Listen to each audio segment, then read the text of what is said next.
Final से पहले होगा एयर शो। स्टेडियम के ऊपर एयर शो की रिहर्सल की गई। 4 जेट विमानों से एयर शो का अभ्यास किया गया। एयरफोर्स की सूर्य किरण टीम दिखाएगी अपना दमखम। बहुत मजे का एक grand show. We are looking forward for this grand show and उस ग्रैंड शो पे चेरी ऑन द टॉप हो जाएगा if India wins it, because India winning in front of so many Indian spectators. वो spectators से हमसे ground में बात कर रहे हैं।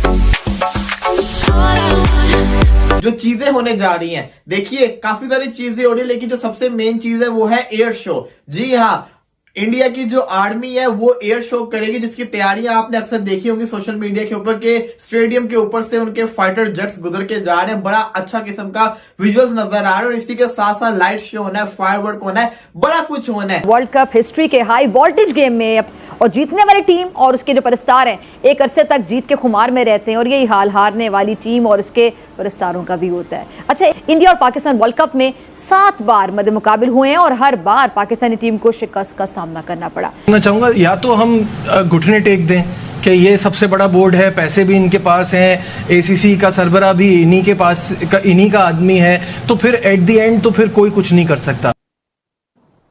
चीमा साहब खुद आता ना अलाउ यार, what kind of nation are you. सबसे बड़ा एडवांटेज तो ये कोई वो 11 लड़कों से थोड़ी खेलेंगे, वो खेलेंगे 1,30,000 लोगों से। जो अवाम है ना वहाँ की, इंडिया की, वो बहुत प्रेशर डालते हैं। इसी के साथ साथ जो इसकी एंडिंग सेरेमनी है वो बड़ी अच्छी होने जा रही है। इसके अंदर काफी सारे बॉलीवुड के स्टार परफॉर्मेंस करने आ रहे हैं। जिन्होंने इसका एंथम गाया था वो भी परफॉर्मेंस करेंगे। बॉलीवुड सेलिब्रिटीज आएंगे। आईसीसी ने हर उस कप्तान को बुलाया जिसने world cup cities decorated and prepared for the mega show. Harshad, मैं मुसलसल वो फॉलो कर रही हूँ जो तैयारियां हो रही हैं, the kind of choreography for the closing ceremony, light show की जिस तरह गाने जिस तरह चल रहे हैं, वो प्रिपरेटरी, मैं सारी वीडियोस वो फॉलो कर रही थी जो अहमदाबाद में तैयारी हो रही है। बहुत मजे का एक grand show. We are looking forward for this grand show and उस ग्रैंड शो पे चेरी ऑन द टॉप हो जाएगा if India wins it, because India winning in front of so many Indian spectators. वो spectators से हमसे ground में बात कर रहे हैं।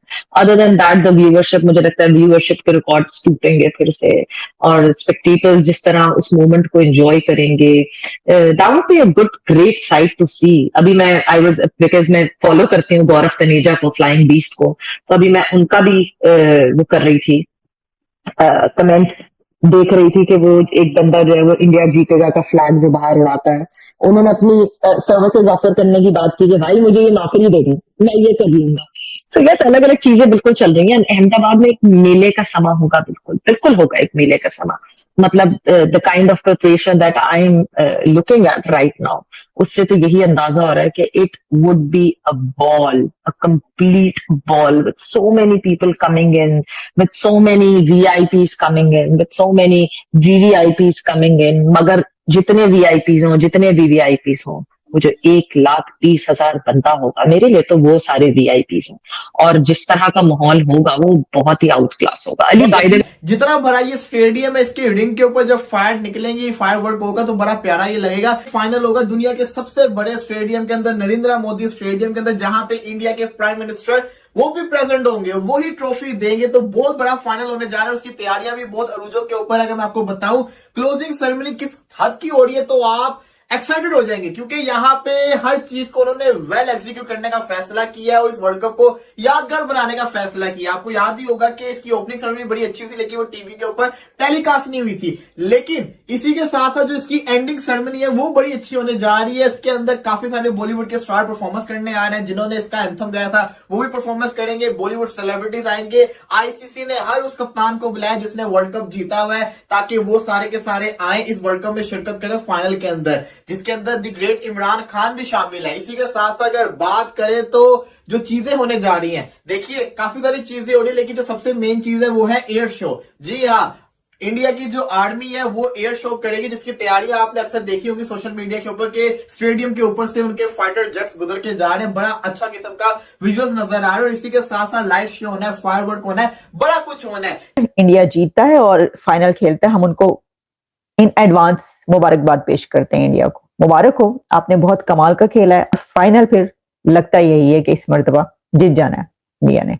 तो हमारी टीम तो सर वो इस वक्त जो है वो अपने उसमें मुंह छुपा के बैठे हुए हैं, सारे वापस आ चुके हैं। और आप जानते ही हैं कि फिर जो सिचुएशन है तो क्या बात करनी, वो तो हार हूर के आ चुकी है। और वो है इंजमामुल हक की। इंजमामुल हक के एक प्रोग्राम में थे या पता नहीं एक वीडियो उनकी वायरल हो रही है जिसपे उन्होंने क्लेम किया कि जनाब जो मौलाना तारिक जमील साहब हैं वो तो हरभजन सिंह को कन्वर्ट करना चाहते थे। वहां पर इन्होंने अपना एक अलग से कमरा बना दिया था जिसमें जो प्रेयर रूम था उसमें नमाजें पढ़ते थे।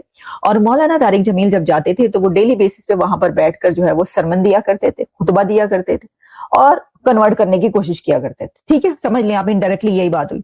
तो जनाब वो जब आए मौलाना तारिक जमील तो एक दिन जो इंतमामुल हक है उन्होंने इंडिया की क्रिकेट टीम के भी कुछ लड़कों को बुला लिया कि आइए जनाब जरा बैठिए यहाँ पर, हम चाहते हैं कि आपको जबरदस्ती जो है अपने मजहब में दाखिल कर लें। तो हमारी कोशिशें पूरी हैं जिस तरह के मौलाना तारिक जमील साहब ने कोशिश की थी आमिर खान को अपनी तरफ इसी तरीके से करने की। विनय जमशेद को करने में तो वो कामयाब हो गए थे लेकिन आमिर खान या और बहुत से लोगों को वो नहीं उसमें जो है वो कर सके। तो वो कुछ लड़के इंडिया क्रिकेट टीम के आए, वो बैठ के सुनते रहे। अच्छा, उसमें से इंतमामुल हक ने ये कहा कि जो हरभजन सिंह है उन्होंने उनको बताया कि वो इस बात पर जो है वो यकीन करना चाहते हैं, ये बंदा जो कह रहा है वो इसके ऊपर ये बात जो है वो मतलब सच कह रहा है या वो ये समझते हैं और उस पर यकीन करना चाहते हैं। तो उन्होंने कहा कि इंतजामुल हक ने हैं जी सत्ता इशारा लो फिर बिस्मिल्लाह, देर किस चीज, आ जाओ कन्वर्ट हो जाओ तुसी है। तो उन्होंने दबोचने की कोशिश की उनको, लेकिन हरभजन सिंह अक्लमंद थे। उन्होंने कहा लेकिन नहीं, उन्होंने कहा, तो इंतजाम ने कहा क्यों नहीं? उसने कहा इसलिए क्योंकि तुम्हें देखकर ऐसा नहीं लगता कि जो वो बंदा कह रहा है वो सही कह रहा है, क्योंकि तुम उसके ऊपर अमल नहीं कर रहे, यानी तुम उसके ऊपर पूरा नहीं उतरते। तो इसके ऊपर इंतजामुल हक साहब ने ये फरमाया कि फिर इसका मतलब ये हुआ कि देखिए इस्लाम पर अमल ना करना ये तो हमारी अपनी गलती है, ये तो मेरी यानी हमारी गफलत है ना अगर हम उसके ऊपर नहीं चल रहे, वरना मजहब तो ये बताता है। तो पहली बात तो ये कि इंतजामुल हक को इससे पहले ये बताना चाहिए था कि जो उन्होंने हरभजन सिंह ने ये कहा कि क्योंकि तुम इसके ऊपर पूरा नहीं उतरते, तो इंतजामुल हक की उस वक्त क्या हरकतें थी कि वो उसके ऊपर पूरा नहीं उतर रहे थे जिसके ऊपर उन्होंने कहा कि नहीं, जरा ये भी बताते, ये नहीं बताया। अच्छा देखिए, एक बात जो जिसको मैं समझती हूँ गलत है वो ये है कि इंतजामुल हक ये जानते हैं कि उन्होंने इस्लाम कबूल नहीं किया, वो कन्वर्ट नहीं हुए हरभजन सिंह, वो अपने ही मजहब पर कायम है हमेशा से।